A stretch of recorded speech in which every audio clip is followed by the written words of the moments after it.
تو غسل کے جو مسائل ہیں ان میں بھی بعض دفعہ کچھ ایسی باتیں آتی ہیں جو بظاہر حیا کے خلاف ہیں، لیکن علم کی ایک بات ہے، سیکھنے اور سکھانے میں حیا اگر کریں گے تو پھر ظاہر ہے ساری زندگی جاہل ہی رہے گا انسان۔ اور غسل کے مسائل سیکھنا اس لیے ضروری ہے کہ غسل جب فرض ہوتا ہے تو جب تک مکمل غسل نہ ہو آپ کی نماز ادا نہیں ہوتی۔ رسول اللہ صلی اللہ علیہ وسلم نے فرمایا الماء من الماء، حدیث ہے کہ غسل فرض ہوتا ہے خواہش نفس کے ساتھ جسم سے منی خارج ہونے سے۔ مرد پہ غسل کب فرض ہوگا؟ جب اس کے جسم سے شہوت کے ساتھ منی خارج ہو۔ منی بالکل سفید رنگ کی چیز ہے، ایک ہوتی ہے مزی۔ شہوت پیدا ہونے سے اگر کسی کے مرد یا عورت کے صرف رطوبت خارج ہونا شروع ہو گئی، اس سے غسل فرض نہیں ہوتا۔ جب تک مکمل شہوت پوری نہیں ہو جاتی اور مادہ منویہ خارج نہیں ہو جاتا، چاہے احتلام کی صورت میں ہو یا کسی بھی طرح سے ہو۔ مردوں کے ساتھ چونکہ یہ بہت زیادہ ہوتا ہے نائٹ فال کی صورت میں، مردوں پر غسل کی یہ صورت بہت زیادہ فرض ہوتی ہے۔ جیسے ہی بلوغت ہوتی ہے تو احتلام شروع ہو جاتا ہے، ہفتے میں 1 دفعہ 2 دفعہ 3 دفعہ، بعض نوجوانوں کو روزانہ بھی 2 دفعہ ہوتا ہے، جبکہ خواتین میں یہ والے غسل کی صورت بہت ہی کم ہوتی ہے کہ ان کو نائٹ فال ہو یا اس طرح سے غسل فرض ہو۔ ہزاروں میں کسی ایک عورت کے ساتھ ایسا ہوتا ہے۔ ایک صورت تو یہ ہے غسل فرض ہونے کی۔ دوسری صورت کیا ہے کہ جب انسان اپنی زوجہ کے ساتھ ملاپ کرے اور انٹرکورس ہو جائے، چاہے اس صورت میں ڈسچارج دونوں میں سے کوئی ہو یا نہ ہو، لیکن دونوں پہ غسل فرض ہو جائے گا، مرد پہ بھی اور عورت پہ بھی۔ یہ تو مردوں کے غسل کے فرض ہونے کا۔ مردوں کے غسل میں ایک چیز یہ بھی ہے کہ اگر آپ نے رات کو نیند کی اور صبح آپ اٹھے اور آپ نے کپڑوں پہ نشان دیکھا، اب آپ کو یہ پتہ نہیں چل رہا کہ یہ منی کا نشان ہے یا مزی کا ہے، تو بھی آپ پر غسل کرنا فرض ہے۔ یہی سمجھا جائے گا کہ یہ آپ خواب میں ڈسچارج ہوئے ہیں۔ عورت پر جو غسل فرض ہوتا ہے ایک اور صورت میں ہوتا ہے کہ جب خواتین کو ایام آنا بند ہو جاتے ہیں، حیض یا نفاس سے جب پاک ہو جائیں، تو بھی ان پہ غسل فرض ہے۔ یہ تو غسل کی فرضیت سے متعلق احکام تھے۔ کچھ چیزیں ایسی ہیں جن میں غسل سنت ہے، فرض نہیں ہے۔ جمعہ کے دن غسل کرنا رسول اللہ صلی اللہ علیہ وسلم نے بہت زیادہ تاکید کی ہے۔ سنت کی 2 قسمیں ہیں، سنت مؤکدہ اور سنت غیر مؤکدہ۔ مؤکدہ وہ ہوتی ہیں کہ جن کو چھوڑنے کا اگر کوئی معمول بنا لے تو گناہ کا خطرہ ہے، اور ایسا شخص قابل ملامت ہے، اسے شریعت ملامت کرتی ہے، برا بھلا کہتی ہے۔ تو غسل سنت مؤکدہ ہے، ہفتے میں 1 مرتبہ، چاہے جمعے کے دن ہو یا کسی بھی دن ہو۔ جو مسلمان ہفتے میں 1 دفعہ بھی نہیں نہاتا، وہ کتنا ہی نیٹ کلین ہو، مگر شریعت کی نظر میں وہ قابل ملامت ہے، اسے تانے دینے چاہیے کہ شرم نہیں آتی، ہو مسلمان مگر رہتے ہو بھنگیوں اور چماروں کی طرح۔ ملامت تو اسی کو کہتے ہیں نا۔ اس کی دلیل رسول اللہ صلی اللہ علیہ وسلم نے فرمایا، صحیح حدیث ہے، حق علی کل مسلم ان یغتسل کل اسبوع مرتن، کہ ہر مسلمان پر لازم ہے کہ وہ ہفتے میں کم از کم 1 مرتبہ غسل کرے۔ ہر مسلمان پر لازم ہے، چاہے اس پہ غسل فرض نہ بھی۔ اور کس دن بہتر ہے؟ جمعہ کے دن۔ نبی صلی اللہ علیہ وسلم نے حکم دیا ہے کہ جمعے کے دن غسل کیا جائے۔ امام احمد ابن حنبل کا مذہب یہ ہے کہ جمعے کے دن غسل کرنا واجب ہے، صرف سنت نہیں ہے بلکہ واجب ہے، لیکن جمہور کا مذہب یہ ہے کہ سنت عمل ہے۔ غیر مسلم جب اسلام قبول کرتا ہے تو اس وقت بھی اس کے لیے غسل کرنا سنت ہے۔ جب ہم مردے کو نہلاتے ہیں تو جو مردے کو نہلائے اس کے لیے بھی خود غسل کرنا افضل ہے، سنت عمل ہے۔ عید کے دن غسل کرنا سنت عمل ہے۔ تو یہ وہ تمام مواقع ہیں جن میں غسل کرنا رسول اللہ صلی اللہ علیہ وسلم کی سنت ہے۔ غسل کا طریقہ کیا ہے؟ غسل میں 3 چیزیں فرض ہیں، منہ بھر کے قلی کرنا، ناک میں پانی ڈالنا کہ ناک کی جو نرم جگہ ہے یہ اچھی طرح تر ہو جائے، اور پورے جسم پہ 1 مرتبہ پانی بہا دینا کہ جسم میں بال کے برابر جگہ بھی خشک نہ رہے۔ یہ تو ہے فرض، یعنی یہ کام کسی نے کسی بھی طرح سے کر لیا تو غسل ادا ہو جائے گا، چاہے اس کی نیت غسل کی تھی یا نہیں تھی۔ کوئی آدمی چلتا ہوا جا رہا ہے، پھسل کے تالاب میں گر گیا، پورے غوطے کھا کے باہر نکلا، قلی کر لے اور ناک میں پانی ڈال لے تو غسل اس کا ادا ہو جائے گا۔ البتہ چونکہ نیت نہیں تھی لہذا غسل کا ثواب نہیں ملے گا، ثواب نیت کے بغیر نہیں ملتا انسان۔ دلائل اس کے الگ موضوع ہے کہ اس کی دلیل کیا ہے کہ بغیر نیت کے بھی غسل ہو جاتا ہے، لیکن میں نے بتایا دلائل کا سیشن نہیں ہے، اس میں پھر بات لمبی ہو جائے گی۔ تو یہ تو ہے فرض، پورے جسم پہ پانی بہانا، کلی اور ناک میں پانی۔ سنت طریقہ کیا ہے؟ رسول اللہ صلی اللہ علیہ وسلم غسل کیسے کرتے تھے؟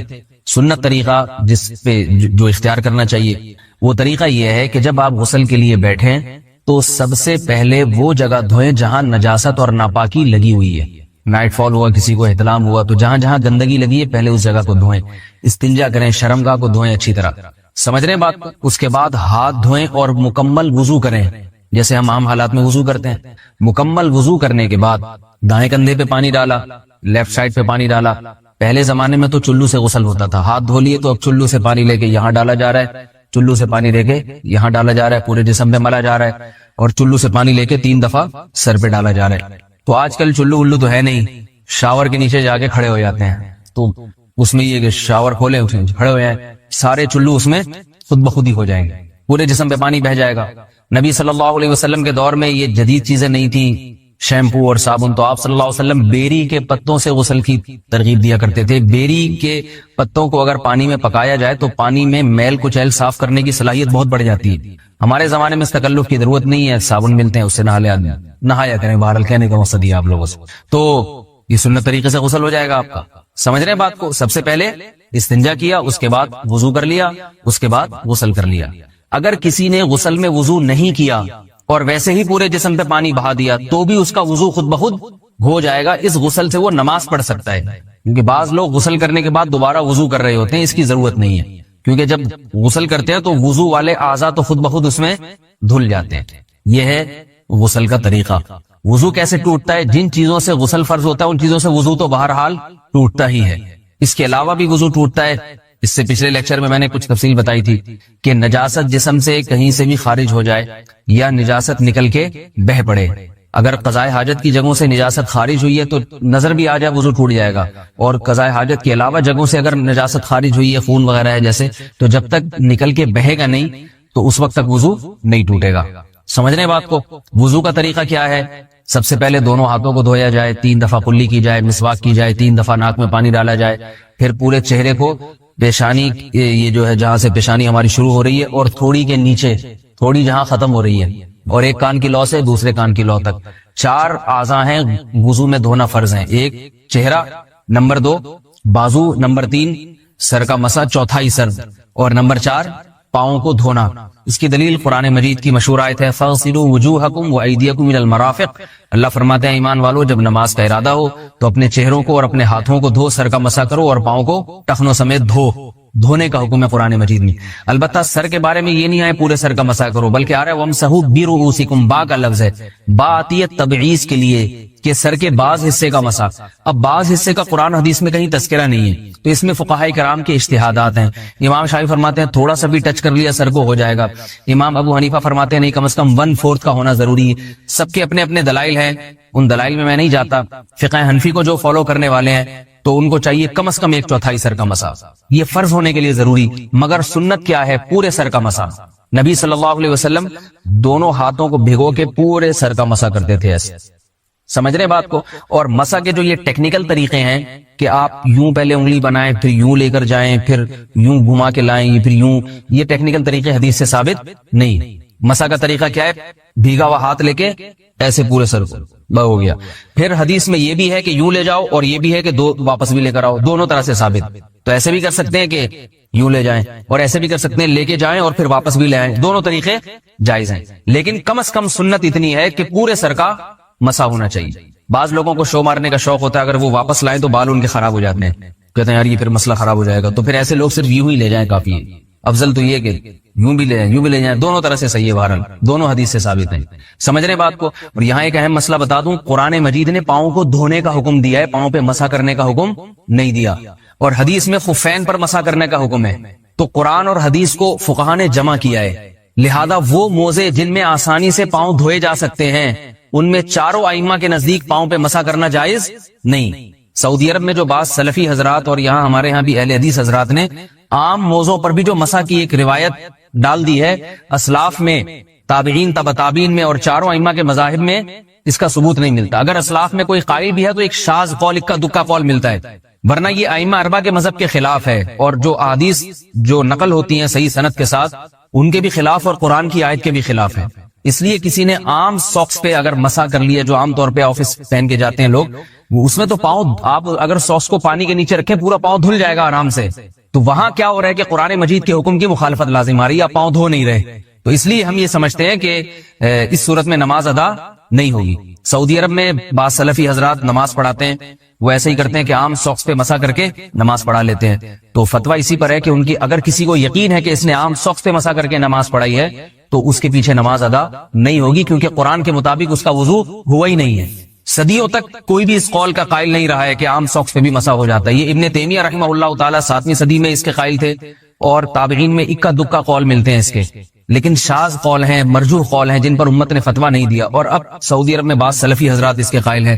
ہمارے ہاں اہل حدیث حضرات بھی چونکہ اکثر سعودی عرب کے سلفی حضرات ہی کو فالو کرتے ہیں, تو انہوں نے بھی وہیں سے یہ فتویٰ لیا ہے. لیکن ائمہ اربعہ کے مذہب میں اور دلائل کے لحاظ سے دیکھا جائے تو یہ مذہب کمزور ہے. قرآن نے پاؤں کو دھونے کا حکم دیا, آپ دھوئیں گے پاؤں جب تک دھونا ممکن ہے. چمڑے کے موزے ہیں, ان کو دھونا ممکن نہیں ہے اتارے بغیر, لہذا ان موزوں کے اوپر مسح ہو جائے گا. تو اس سے قرآن پر بھی عمل ہو جائے گا اور حدیث پر بھی عمل ہو جائے گا. اس لیے ائمہ اربعہ نے جو قرآن و حدیث کو سمجھ کے جو فیصلہ کیا ہے اس پہ چلنا ہمارے لیے زیادہ مفید ہے بنسبت آج کل کے جو علماء ہیں ان کی اپنی ذاتی آراء پر. اس لیے یہ بھی ایک وضو سے متعلق اہم مسئلہ تھا, سمجھ رہے ہیں. باقی تو ماشاءاللہ وضو کرنا سب کو آتا ہی ہے. اور وضو کے بعد دعا کیا ہے؟ کلمہ شہادت, اشہد ان لا الہ الا اللہ وحدہ لا شریک لہ واشہد ان محمدا عبدہ ورسولہ اللہم اجعلنی من التوابین واجعلنی من المتطہرین. اے اللہ تو مجھے بار بار توبہ کرنے والوں میں شامل کر دے اور بار بار پاکیزہ رہنے والوں میں شامل کر دے. توبہ اس لیے کہ میں نے ظاہری طہارت تو حاصل کر لی, مجھے روحانی طہارت بھی عطا کر دے. اگر میں نے گناہ کیے ہوں تو مجھے ان سے بھی توبہ کی توفیق عطا فرما لے, تاکہ اس لحاظ سے بھی میرا وضو ہو جائے, اس لحاظ سے بھی میں پاک ہو جاؤں. سبحانک اللہم و بحمدک نشہد ان لا الہ الا انت نستغفرک ونتوب الیک. غسل کے وضو سے نماز پڑھ سکتے ہیں. جو وضو ہم غسل شروع کرنے سے پہلے کرتے ہیں, کیا اس وضو سے نماز ہو جائے گی یا غسل کرنے کے بعد نماز پڑھنے کے لیے دوبارہ وضو کرنا ہوگا؟ جاوید صاحب انڈیا سے. اگر آپ نے غسل کرنے سے پہلے وضو کر لیا اور پھر دوبارہ غسل کیا تو ویسے ہی آپ کا وضو ہو گیا, دوبارہ وضو کی ضرورت نہیں ہے. اور اگر آپ نے غسل کرنے سے پہلے وضو نہیں بھی کیا لیکن نہاتے ہوئے آپ کے جسم کے چاروں اعضاء دھل گئے, جیسے سر تو دھل ہی جاتا ہے, چہرہ بھی دھل جاتا ہے, بازو بھی اور پاؤں بھی, تو پھر بھی آپ کا وضو ہو گیا, تو اس سے بھی آپ نماز پڑھ سکتے ہیں, دوبارہ وضو کرنے کی ضرورت نہیں ہے. لیکن سنت یہی ہے کہ غسل سے پہلے باقاعدہ وضو کیا جائے پھر غسل کیا جائے, تو بہتر یہی ہے. لیکن اگر کسی نے سنت پر عمل نہیں کیا, ڈائریکٹ ویسے ہی نہا لیا, تو بھی خود بخود اس کا وضو ہو جائے گا اور اس کو دوبارہ وضو کرنے کی ضرورت نہیں ہے. کیا غسل کرنے سے بھی وضو ہو جاتا ہے؟ کیا غسل کرنے سے وضو ہو جاتا ہے؟ میں نے اس بارے میں کئی باتیں سنی ہیں. کوئی کہتا ہے ہو جاتا ہے, کوئی کہتا ہے وضو کی نیت کرنا ضروری ہوتا ہے ورنہ نہیں ہوتا, کوئی کہتا ہے وضو الگ سے کرنا چاہیے, نہانے سے وضو نہیں ہوتا. اختر علی سعودی عرب سے. دیکھیں, وضو میں 4 اعضاء کا دھونا فرض ہے, چہرے کا اور ہاتھوں کا کوہنیوں تک, سر کا مسا اور پاؤں ٹخنوں تک. تو غسل کے دوران اگر یہ اعضاء دھل گئے پورے طور پر تو وضو آپ کا آٹومیٹیکلی ہو گیا. تو یہ ہے اصل. باقی سنت عمل یہ ہے, صحیح طریقہ یہ ہے کہ جب غسل کیا جائے تو آپ صلی اللہ علیہ وسلم نے جو غسل کا طریقہ سکھایا, پہلے وضو کریں پھر مکمل غسل کریں, یہ اچھا طریقہ ہے. لیکن اس پر عمل نہیں بھی کیا, ایسے ہی پانی بہا دیا, تو بھی وضو آپ کا آٹومیٹیکلی خود بخود ہو جائے گا, دوبارہ وضو کی ضرورت نہیں ہے. غسل کا صحیح طریقہ کیا ہے؟ بنت یوسف. غسل میں پہلے ہاتھ دھوئیں, پھر کلی کریں, پھر ناک میں پانی ڈالیں, پھر تمام بدن پر پانی ڈالیں. کیا یہ طریقہ صحیح ہے یا یہ صحیح ہے کہ پہلے ہاتھ دھوئیں پھر کلی کریں وغیرہ وغیرہ وغیرہ؟ میں صحیح طریقہ بتا دیتا ہوں, کیونکہ غلط طریقہ انہوں نے کچھ غلط اور صحیح طریقے مکس کر کے لکھے ہوئے. تو صحیح طریقہ یہ ہے کہ سب سے پہلے آپ اپنے ہاتھ دھوئیں, اس کے بعد جہاں گندگی یا نجاست لگی ہے وہ گندگی اور نجاست اچھی طرح دھوئیں اور استنجا کریں. اس کے بعد آپ مکمل وضو کریں جیسے ہم پراپر وضو کرتے ہیں, اور پھر اس کے بعد آپ پورے جسم پہ پانی ڈالیں. یہ طریقہ ہے وضو کا, غسل کا. لیکن اگر آپ نے یہ طریقہ اختیار نہیں کیا اور ویسے ہی پورے جسم پہ پانی ڈال کے بہا دیا تو بھی غسل ہو جائے گا اور وضو بھی خود بخود ہو جائے گا اس میں. لیکن سنت طریقہ وہی ہے جو میں نے آپ کو بتایا. شرعی معذور کی نماز اور وضو کا حکم. حافظ عاصم دہلی سے پوچھتے ہیں, میری والدہ کو کسی بیماری کی وجہ سے بار بار ہر 5-10 سیکنڈ بعد پیشاب کے قطروں کی شکایت رہتی ہے, وہ نماز کیسے ادا کریں گی اور وضو کا کیا حکم ہوگا؟ یہ بہت اہم مسئلہ ہے کہ جس کو قطرے آنے کی بیماری ہو یا بار بار ہوا خارج ہونے کی بیماری ہو وہ نماز کیسے پڑھے گا. یہ ایسا مسئلہ ہے کہ لوگ بہت خون پیتے ہیں بار بار پوچھ کے, تو یہ بہت اچھی طرح سے سمجھیں اور یہ اچھا ایک کلپ ریکارڈ ہو جائے گا تاکہ ہم آئندہ کوئی بھی یہ مسئلہ پوچھتے ہیں تو اسی کلپ کا حوالہ دوں گا میں. مسئلہ خوب اچھی طرح سمجھیں. اس بارے میں ہمارے پاس حمنہ بنت جہش رضی اللہ تعالی عنہا اور زینب بنت جہش رضی اللہ تعالی عنہا کی احادیث موجود ہیں کہ ان کو لیکوریا کی بیماری تھی, بار بار ان کو بلیڈنگ ہوتی تھی. آپ صلی اللہ علیہ وسلم نے ان کو حکم دیا کہ وہ ہر نماز کے لیے وضو کریں گی اور اسی وضو سے وہ جتنی چاہیں نمازیں پڑھیں. تو اس سے علماء نے استدلال کیا ہے کہ کسی کا وضو ٹھہرتا ہی اگر نہیں ہے کہ وہ یعنی جب بھی نماز پڑھتا ہے تو نماز کے دوران وضو ٹوٹ جاتا ہے یا نماز سے پہلے ہی ٹوٹ جاتا ہے، تو وہ یعنی ہوا خارج ہوتی ہو یا پیشاب کا قطرہ نکلتا ہو تو بار بار وضو ٹوٹ رہا ہے، تو ایسا شخص پھر معذوروں کی فہرست میں داخل ہے۔ معذور کا حکم یہ ہے کہ وہ ایک وضو سے اس وقت کے اندر جتنی چاہے نمازیں پڑھ لے، فرض نماز بھی، سنت بھی، نوافل بھی۔ جب وقت ختم ہوگا تو اس کا وضو ٹوٹ جائے گا، دوبارہ پھر جب نماز کا وقت داخل ہوگا تو وہ نئے سرے سے نیا وضو کریں۔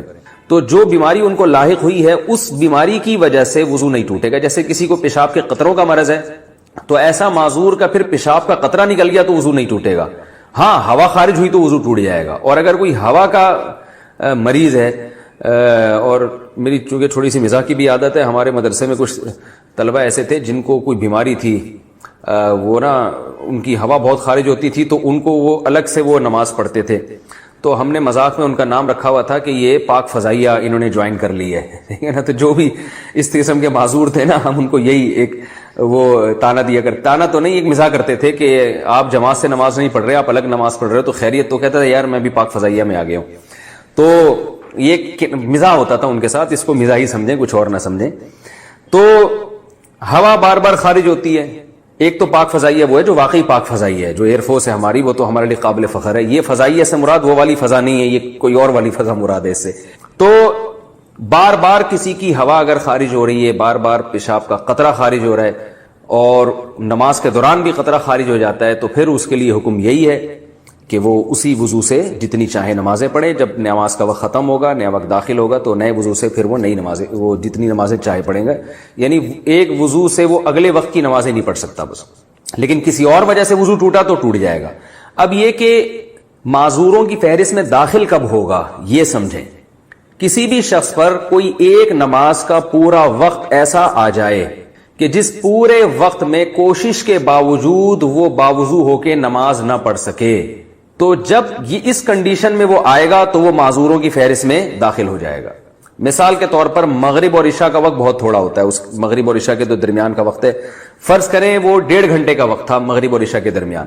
اب اس شخص نے وضو کیا اطمینان سے، وضو کے بعد اس نے کھڑے ہو کر نیت باندھی مغرب کی نماز کی، لیکن اس سلام پھیرنے سے پہلے اسے پیشاب کا قطرہ خارج ہو گیا، تو یہ دوبارہ جائے گا، وضو کرے گا، ٹھیک ہے نا۔ پھر دوبارہ جب نماز کی نیت باندھتا ہے تو اسے پتا ہے کہ میں سلام پھیرنے سے پہلے پھر قطرہ خارج ہو جائے گا، یا پتا تو نہیں ہے لیکن عملاً ایسا ہو گیا، تو پورا ٹائم اس کو ٹائم نہیں مل رہا کہ وضو کر کے نماز پڑھ سکے۔ تو جب بھی ایک دفعہ ایسا ہوگا تو ایک دفعہ ایسے ہونے کے بعد شریعت اس پہ معذور ہونے کا حکم لگا دے گی۔ یہ معذور کا مطلب بھائی یہ وضو کر کے نماز پڑھ ہی نہیں سکتا، تو جب ایک دفعہ معذوروں کی فہرست میں داخل ہو گیا تو اب ہر نماز میں یہ ضروری نہیں ہے کہ پورا ٹائم اسے یہ قطرہ آتا رہے، کیونکہ یہ تو بڑا حرج ہو جائے گا نا، پورا ٹائم کون چیک کرتا رہے گا۔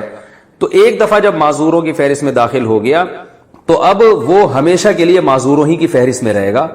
اب اس معذوروں کی فہرست سے نکلے گا اس وقت جب پورا ٹائم نماز کا گزر جائے اور ایک دفعہ بھی قطرہ خارج نہ ہو۔ یعنی آپ یوں سمجھ لیں کہ مغرب سے عشاء کے دوران اس نے تجربہ کر کے دیکھا کہ بھئی میں پورا ٹائم گزرتا ہے نماز نہیں پڑھ پاتا میں، اور وہ قطرہ خارج ہو جاتا ہے، تو یہ نوٹ کر لے کہ بھئی میں معذوروں کی فہرست میں داخل ہو گیا۔ اب عشاء کی نماز کا جب وقت داخل ہوگا تو یہ ایک دفعہ وضو کرے، اب فجر تک اس کا وضو باقی رہے گا۔ کسی اور وجہ سے ٹوٹ گیا تو الگ بات ہے، سونے سے ٹوٹ گیا یا ہوا خارج ہو گئی تو الگ بات ہے، لیکن اس کو جو معذوری ہے نا قطرہ نکلنے کی، اس قطرہ نکلنے سے اس کا وضو نہیں ٹوٹے گا۔ تو اب یہ نہیں کہ اب یہ عشاء سے لے کے فجر تک چیک کرتا رہے کہ ہر تھوڑی دیر میں نکل رہا ہے قطرہ، نہ ایک دفعہ تو چیک کرنا پڑے گا اس کو کہ پوری نماز کے ٹائم میں قطرہ نکلتا رہتا ہے۔ لیکن جب ایک دفعہ یہ اس فہرست میں داخل ہو گیا تو اب پوری نماز کے ٹائم میں ایک دفعہ بھی اس کو پیشاب کا قطرہ آ گیا تو یہ معذور ہی رہے گا۔ یعنی معذور کی فہرست میں داخل ہونا تو مشکل ہے، داخل رہنا مشکل نہیں ہے، یہ خوب اچھی طرح سمجھیں۔ جب داخل ہو گیا تو اب داخل ہی رہے گا۔ اب یہ صحت مند لوگوں کے حکم میں اس وقت آئے گا جب پوری نماز کا ٹائم گزر جائے اور ایک دفعہ بھی اسے قطرہ خارج نہ ہو، تو ہم کہیں گے اب یہ ٹھیک ہو گیا ہے، کیونکہ پوری نماز کے ٹائم میں ایک دفعہ بھی قطرہ خارج نہیں ہوا۔ تو جب ٹھیک ہو جائے گا پھر یہ عام لوگوں کے حکم میں آ جائے گا کہ جیسے عام لوگ پراپر طریقے سے وضو کرتے ہیں اور قطرہ خارج ہونے سے ان کا وضو ٹوٹتا ہے تو اس کا بھی وضو ٹوٹ جائے گا۔ امید ہے انشاءاللہ سمجھ میں آ گیا ہوگا یہ مسئلہ۔ دوران غسل کانوں کے چھید میں پانی پہنچانا۔ بلقیس بانو انڈیا سے پوچھتی ہیں، عورتیں کانوں میں بالیاں پہننے کے لیے جو کان چھدواتی ہیں، اگر اس سوراخ میں پانی نہ جائے تو کافی مشکل ہوتی ہے، جو کہ کافی مشکل ہوتا ہے، یعنی پانی پہنچانا، تو کیا غسل ہو جائے گا یا نہیں؟ غسل نہیں ہوگا، اس سوراخ میں پانی پہنچانا ضروری ہے۔ نیل پالش لگا کر وضو کرنے کا حکم۔ اگر عورتوں نے میک اپ کیا ہوا ہو پھر ان کے ناخن پر نیل پالش لگی ہوئی ہو تو کیا اس حالت میں وضو کر سکتے ہیں یا ان سب کو ہٹا کر وضو کرنا ہوگا؟ زوجہ عبد الباسط سکھر سے۔ نیل پالش جو نارملی آتی ہے اس میں پانی نہیں جاتا تو اس کو ہٹا کر وضو کرنا ہوگا۔ باقی میک اپ تو جہاں تک ہمیں معلومات ہیں اس میں پانی چلا جاتا ہے، لیکن اگر کوئی ایسا میک اپ ہے جس کی باقاعدہ تہ جم رہی ہے اور اس پہ پانی نہیں جا رہا، اور اس کا طریقہ میں بتاتے رہتا ہوں کہ کاغذ پہ اس کو لگائیں اور دیکھیں اس کے اندر پانی کا ٹپکا گرا کے پانی اس میں جذب ہوتا ہے کہ نہیں ہوتا۔ اگر ہو رہا ہے تو اس کا مطلب وضو ہو جائے گا، نہیں ہو رہا تو اس کا مطلب کہ چہرے پر بھی جب یہ میک اپ لگا ہوگا تو پانی اس میں نہیں جا رہا، ایسی صورت میں وضو نہیں ہوگا، غسل نہیں ہوگا۔ نیل پالش کا کچھ حصہ رہ گیا تو نماز اور غسل کا حکم۔ بنت عبد المنعم کراچی سے، کیا اگر کسی حائضہ عورت نے نیل پالش لگائی اور پاک ہونے کے بعد یا 1-2 دن کے بعد دیکھا کہ نیل پالش کا کچھ حصہ باقی رہ گیا ہے، کیا نمازیں اور غسل دہرانا ہوگا اور روزے کا کیا حکم ہے؟ جی ہاں، دہرانا ہوگا، کیونکہ اتنا سا بھی اگر ایک بال کے برابر بھی جگہ خشک رہ جائے تو نہ وضو ہوتا ہے اور نہ غسل ہوتا ہے۔ غسل کے وقت کان کی بالیاں اتارنا ضروری ہے کیا؟ ہے اس کی حالت میں کانوں میں جو بالیاں پہنی جاتی ہیں یا ناک میں پہنا جاتا ہے، کیا غسل کرتے وقت اس کو دھونا لازمی ہے؟ بنت عنایت ڈیرہ اسماعیل خان۔ جی ہاں، دھونا لازمی ہے۔ اگر ہلانے سے پانی اندر پہنچ جاتا ہے تو نکالنا ضروری نہیں ہے۔ اگر ہلائے بغیر، یعنی وہ جو ناک میں ہے یا کان میں بالی ہے اس کو نکالے بغیر سوراخ میں پانی نہیں پہنچتا تو پھر اس کو دھونا لازم ہے، یعنی اس کو کھولنا اور پانی پہنچانا لازم ہے۔ اس میں وہمی نہ بنے، تھوڑا سا بھی یوں کریں تو پانی پہنچ جاتا ہے آرام سے۔ اس کو ہلا لیں اچھی طریقے سے، بالی کو، کانوں میں جو خواتین کے بالیاں ہوتی ہیں پانی کا چھینٹا ڈال کے نا اچھی طرح سے بالی کو ہلا لیا جائے اور پانی پھینکا جائے تو پانی پہنچ جاتا ہے۔ غسل کا صحیح طریقہ کیا ہے؟ بنت یوسف۔ غسل میں پہلے ہاتھ دھوئیں، پھر کلی کریں، پھر ناک میں پانی ڈالیں، پھر تمام بدن پر پانی ڈالیں۔ کیا یہ طریقہ صحیح ہے یا یہ صحیح ہے کہ پہلے ہاتھ دھوئیں پھر کلی کریں وغیرہ وغیرہ وغیرہ؟ میں صحیح طریقہ بتا دیتا ہوں کیونکہ غلط طریقہ انہوں نے کچھ غلط اور صحیح طریقے مکس کر کے لکھے ہوئے۔ تو صحیح طریقہ یہ ہے کہ سب سے پہلے آپ اپنے ہاتھ دھوئیں، اس کے بعد جہاں گندگی یا نجاست لگی ہے وہ گندگی اور نجاست اچھی طرح دھوئیں اور استنجا کریں۔ اس کے بعد آپ مکمل وضو کریں جیسے ہم پراپر وضو کرتے ہیں، اور پھر اس کے بعد آپ پورے جسم پہ پانی ڈالیں۔ یہ طریقہ ہے وضو کا، غسل کا۔ لیکن اگر آپ نے یہ طریقہ اختیار نہیں کیا اور ویسے ہی پورے جسم پہ پانی ڈال کے بہا دیا تو بھی غسل ہو جائے گا اور وضو بھی خود بخود ہو جائے گا اس میں، لیکن سنت طریقہ وہی ہے جو میں نے آپ کو بتایا۔ پاکی کے بعد دوبارہ خون آنا۔ انڈیا سے کسی نے پوچھا ہے کہ جی اگر حیض کے دنوں میں اچھی طرح خون نہ آئے اور پاکی حاصل کرنے کے بعد پھر دوبارہ خون شروع ہو جائے تو نماز کا کیا حکم ہے؟ کسی خاتون کو بلیڈنگ آئی جن دنوں میں آیا کرتی تھی، اور جو ان کا ٹائم تھا بلیڈنگ کے بند ہونے کا اس کے بعد بھی آتی رہی، تو 10 دن سے پہلے جب بھی خون آئے گا نا، 10 دن سے پہلے اگر وہ خون بند ہو گیا تو یہ کنٹینیو حیض ہی کا خون کہلائے گا۔ میں اس کو مثال سے سمجھاتا ہوں۔ دیکھیں کسی خاتون کی عادت ہے 5 تاریخ سے لے کے ان کو 10 تاریخ تک خون آتا ہے، اگلے مہینے 5 تاریخ کو خون شروع ہوا، 10 تاریخ کے بعد بھی کنٹینیو رہا، 11 تاریخ کو آیا، 12 تاریخ کو آیا، تو یہ کنٹینیو حیض ہی ہے۔ اب اگر 15 تاریخ سے پہلے بند ہو گیا تو اس کا مطلب 10 دن سے پہلے بند ہو گیا، تو جتنے دن میں بند ہوا وہ سارے دن حیض ہی کے کہلائیں گے۔ 7 دن میں بند ہوا تو 7 دن حیض کے۔ اگلے مہینے یہ سمجھا جائے گا بھئی اس خاتون کی عادت چینج ہو گئی، اب 7 دن حیض کے ہو گئے۔ لیکن خوب سمجھ لیں، اگر کسی خاتون کی عادت تھی 5 تاریخ سے لے کے 10 تاریخ تک حیض آنے کی، اب اس مہینے کیا ہوا کہ 5 تاریخ سے لے کے 10 تاریخ تک، پھر 11 کو بھی، 12 کو بھی، 13 کو بھی، 14 کو بھی، 15 کو بھی، اب 10 دن ہو گئے، 10 دن کے بعد 16 کو بھی خون آیا ہے، اس کا مطلب 10 دن سے زیادہ آ گیا۔ تو 10 دن سے زیادہ کبھی بھی حیض نہیں ہوتا، تو یہ اس کی علامت ہوگی کہ یہ جو ان کی عادت تھی نا 5 دن خون آنے کی، وہ تو خون کے دن کہلائیں گے، 5 دن سے زیادہ جو خون آیا ہے وہ خون استحاضہ کا کہلائے گا، لہذا اس میں جو نمازیں انہوں نے چھوڑی ہیں ان کی قضا ان پر لازم ہوگی۔ جیسے 5 تاریخ کو خون آیا، 10 تاریخ کو بند ہونا تھا، عادت ان کی یہی تھی کہ 10 تاریخ کو بند ہو جاتا تھا، اس دفعہ نہیں ہوا، تو اگر 10 دن تک کنٹینیو خون آتا رہا، یعنی 15 تاریخ تک خون آتا رہا اور 15 تاریخ سے تجاوز کر گیا، تو پھر یہ سمجھا جائے گا کہ یہ سارا اضافی خون یہ استحاضے کا ہے، یہ حیض کا نہیں ہے، لہذا 5 دنوں میں جو اضافی نمازیں چھوڑی ہیں انہوں نے، وہ نمازیں ان کو لوٹانی پڑیں گی، قضا کرنی پڑے گی۔ اور اگر 15 تاریخ سے پہلے بند ہو گیا تو اس کا مطلب کنٹینیو 10 دن سے زیادہ نہیں آیا، 10 دن سے پہلے بند ہو گیا تو وہ سارے حیضی کا خون کہلائے گا۔ تسہیل بہشتی زیور کتاب خواتین کو چاہیے گھر میں رکھیں حیض و نفاس کے مسائل سمجھنے کے لیے۔ حیض و نفاس کے مسائل ایک دفعہ اچھی طرح سے سمجھ لیں تو بہت اس میں خواتین کو مہارت ہو جاتی ہے۔ تو بہشتی زیور میں بڑے آسان انداز سے لکھے ہوئے ہیں حیض و نفاس کے مسائل۔ آج کل شرعی مسائل کی طرف لڑکیوں کی توجہ ہی نہیں ہے، ڈاکٹر بن رہی ہیں، انجینئر بن رہی ہیں، طہارت کے احکام اسلام تو آپ کو طہارت کے احکام بھی بتاتا ہے نا، تو آپ کو میڈیکل کالج میں تھوڑی بتائی جائیں گے یہ حیض و نفاس کے شرعی احکام کیا ہیں؟ تو یہ تو میڈیکل سائنس کا ٹاپک ہی نہیں ہے، نہ یہ آپ کو فزکس کیمسٹری میں یہ چیزیں سکھائی جائیں گی، یہ چیز شرعی احکام ہے، نماز کا طریقہ کیا ہے، غسل کا طریقہ کیا ہے، یہ ڈاکٹر تھوڑی بتائیں گے آپ کو۔ ڈاکٹر کی نظر میں تو ڈیٹول سے نہا لو، پانی سے نہا لو، ایک ہی بات ہے، دونوں میں جراثیم مر جاتے ہیں، لیکن اسلام یہ کہتا ہے آپ کو پانی سے نہانا پڑے گا، غسل پانی سے کرنا پڑے گا آپ کو۔ تو اس لیے حیض و نفاس کے مسائل خواتین سیکھیں، دینی تعلیم اتنی حاصل کرنا فرض ہے جس کا آپ کے روزمرہ کے شرعی مسائل سے تعلق ہے۔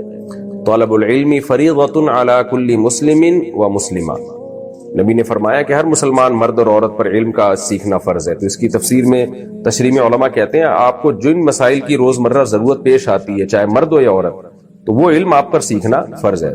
تو حیض و نفاس تو خواتین کو واسطہ پڑتا ہے اس سے، تو لہذا ان پر لازم ہے کہ وہ یہ مسائل سیکھیں اور بہشتی زیور رکھ لیں۔ تسہیل بہشتی زیور، جامع ترشید نے بہشتی زیور کو آسان کر کے چھاپا ہے، وہ کتاب رکھ لیں، پھر کوئی بات سمجھ میں نہ آئے تو پھر علماء سے رجوع کریں۔ لیکیوریا میں ہر بار کپڑا پاک کرنا ہوگا؟ میں نے لیکیوریا کے بارے میں آپ کی ویڈیو دیکھی تھی جس میں آپ نے بتایا تھا کہ ہر نماز سے پہلے پاکی حاصل کرنی چاہیے، تو اگر شلوار پر ناپاکی لگ گئی ہے تو کیا ہر دفعہ نماز سے پہلے اسے بدلنا یا دھونا ضروری ہوگا یا کیا حکم ہوگا؟ مریم صاحبہ کراچی سے۔ دیکھیں لیکیوریا میں اگر اتنی تھوڑی سی 1-2 قطرے شلوار پہ لگے ہیں، 1-2 قطرے، تو وہ تو اس کو تو دھونا ضروری نہیں ہے، کم سے کم 1 درہم کے بقدر، یعنی ہتھیلی کی جو گہرائی ہے نا اس کے بقدر اگر نجاست پھیل گئی ہے تو پھر اس کو دھونا لازم ہے۔ تو اندازے سے شلوار کو یا کوئی بھی جو بھی چیز پہنی ہوئی ہے اس کو اندازے سے آپ کا غالب گمان لگائیں کہ یار کہاں گندگی لگی ہوگی، تو وہ پلو پکڑ کے نلکے کے نیچے اتنا دھو کے رگڑ دیا جائے، تو بس پھر وہم نہ کیا جائے۔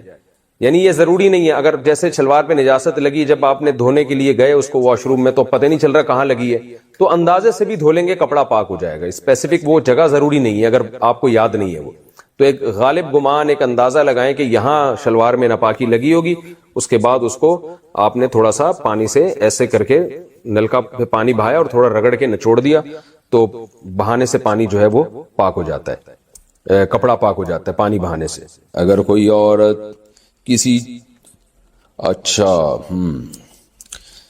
اگر کوئی خاتون خود لذتی کرے اور انزال نہ ہو تو ایسی صورت میں غسل فرض ہوگا یا نہیں؟ حیا کے خلاف مسئلہ ہے لیکن آج کل پوچھا جا رہا ہے بہت زیادہ، تو یہ بیماری آج کل عورتوں میں بھی آ گئی خود لذتی کی۔ تو اگر انزال نہیں ہوتا، ڈسچارج نہیں ہوتی تو غسل فرض نہیں ہے، اگر ڈسچارج ہو جاتی ہے تو پھر غسل فرض ہوگا اور گناہ بھی ہوگا، توبہ استغفار کرنا چاہیے۔ تو یہ ہینڈ پریکٹس وغیرہ یا ان چیزوں کی طرف نہ لڑکے کے لیے جانا جائز ہے نہ لڑکیوں کے لیے جانا جائز ہے، یہ بالکل حرام ہے، اسلام میں اس کی بالکل اجازت نہیں ہے۔ سورہ قد افلح المؤمنون میں بھی اللہ نے حکم دیا اور سورہ معارج میں بھی کہ الا علی ازواجہم، کہ مرد اپنی بیوی کے علاوہ اور عورت اپنے شوہر کے علاوہ کسی تیسرے راستے سے اپنی خواہش پوری نہیں کر سکتے، نہ ہاتھ کے ذریعے نہ کسی اور ذریعے سے۔ تو اور حضرت عثمان ابن مظعون رضی اللہ تعالی عنہ، یہ بھی صحیح حدیث ہے، فرماتے ہیں ہم سفر میں ہوتے تھے، بیویوں سے دور ہوتے تھے، تو ہم پہ عورت کی جدائی بہت شاق گزرتی تھی، اپنی شہوت پہ کنٹرول کرنا بہت مشکل تھا۔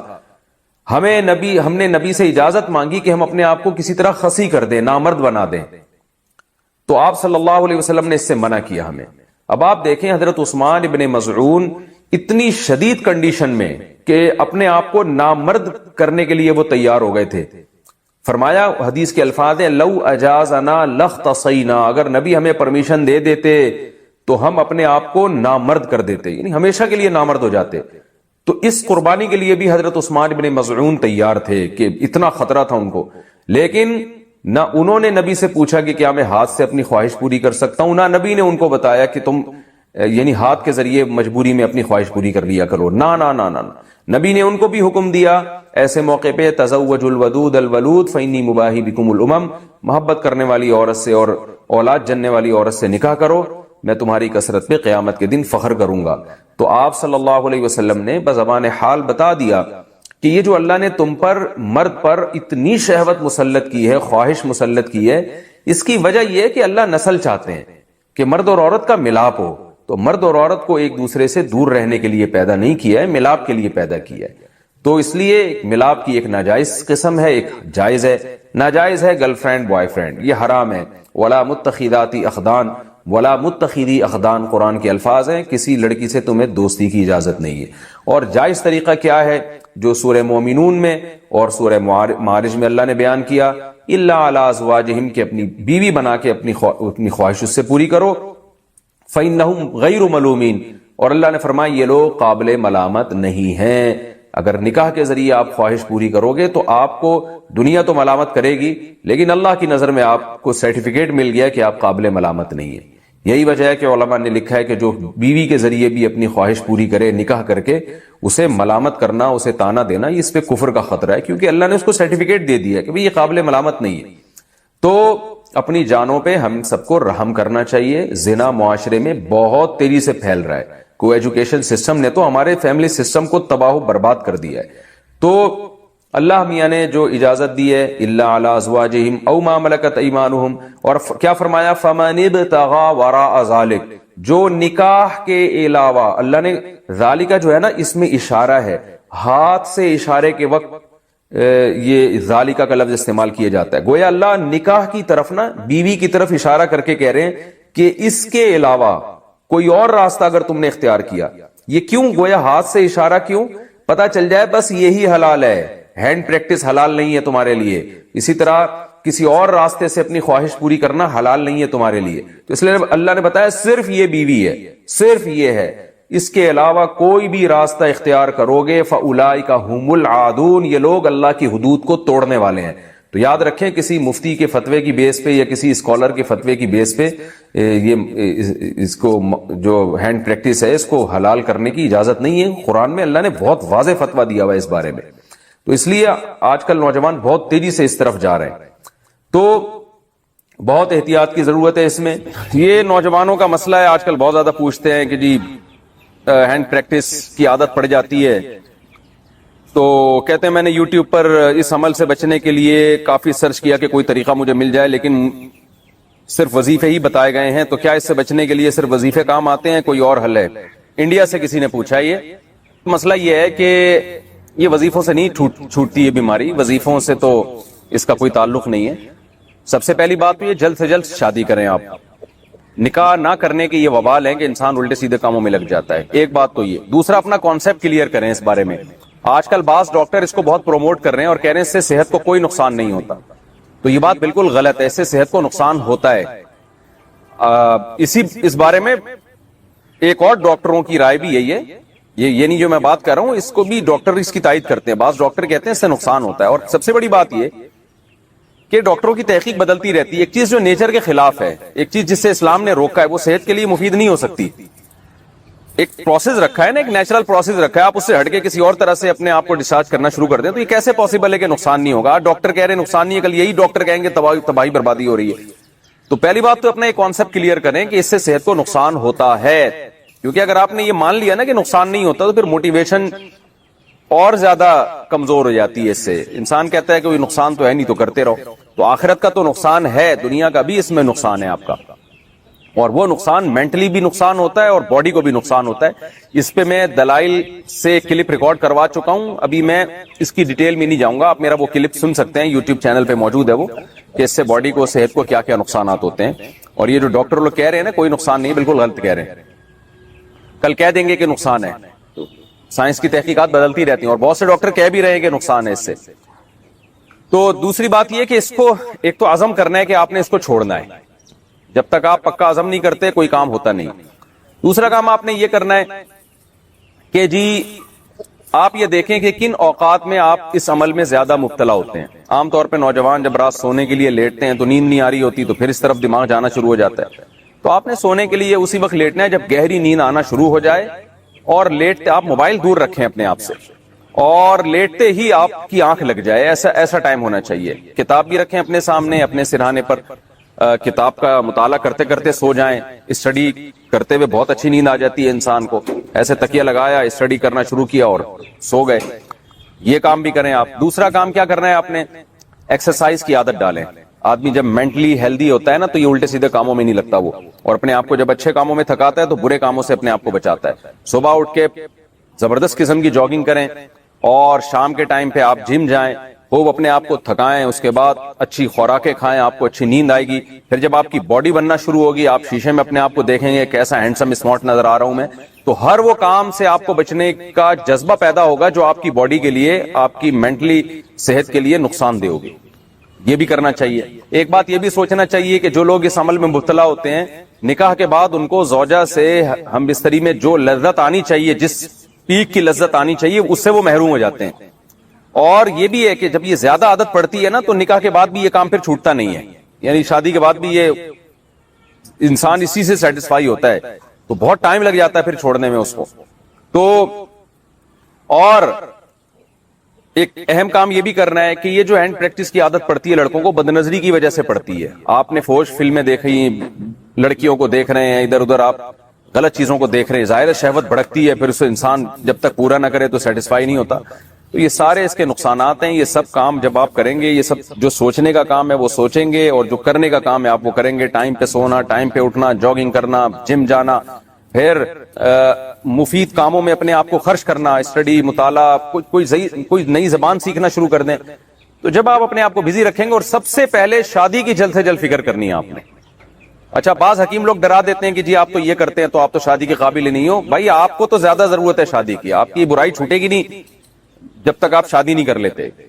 یعنی صحیح پورا ویش اس برائی سے بچنے کا تو جو صحیح پراپر طریقہ ہے وہ تو یہی ہے.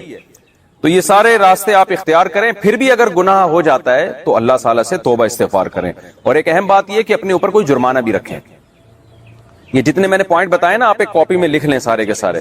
ایک جرمانہ بھی رکھیں, یا روزہ رکھ لیا کریں کہ بھائی میرے سے جب یہ گناہ ہوگا میں کل ایک روزہ رکھوں گا اس کے بعد, یا میں اتنے پیسے صدقہ کروں گا. تو سزا بھی دیں اپنے آپ کو. اس طرح انشاءاللہ آہستہ آہستہ یہ گناہ چھوٹ جائے گا. اور اس کے ساتھ صبح شام ذکر اللہ, کوئی وظیفہ نہیں, جو لا الہ الا اللہ کی تسبیح ہے اس کی بھی پابندی کریں, اور اہل اللہ کے بیانات بھی سنا کریں. انسان میں جب اللہ کا خوف ہوتا ہے تو گناہ سے بچنا اس کے لیے آسان ہوتا ہے.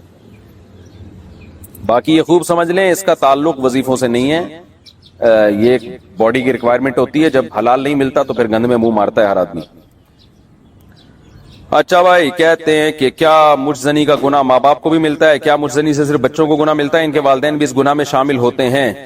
اگر بچہ کما رہا ہے, اس کو رشتہ مل رہا ہے, اور پھر بھی ماں باپ اس کو شادی نہیں کرنے دیتے, پھر اگر وہ بچہ کسی بھی گناہ میں مبتلا ہوگا تو ماں باپ بھی برابر کے مجرم ہوں گے. لیکن اگر بچے میں استطاعت ہی نہیں ہے نکاح کرنے کی, تو پھر اگر ماں باپ نکاح نہیں کرتے اس کا, تو ماں باپ پہ اپنے خرچے پہ بیٹے کا نکاح کرنا لازم نہیں ہے. ہاں, بیٹی کا تو لازم ہے, بیٹے کا لازم نہیں ہے. تو پھر ایسی صورت میں ماں باپ گناہگار نہیں ہوں گے, کیونکہ وہ تو آپ میں ہی ایبلٹی نہیں ہے نکاح کرنے کی, تو ماں باپ کا کیا قصور ہے اس میں.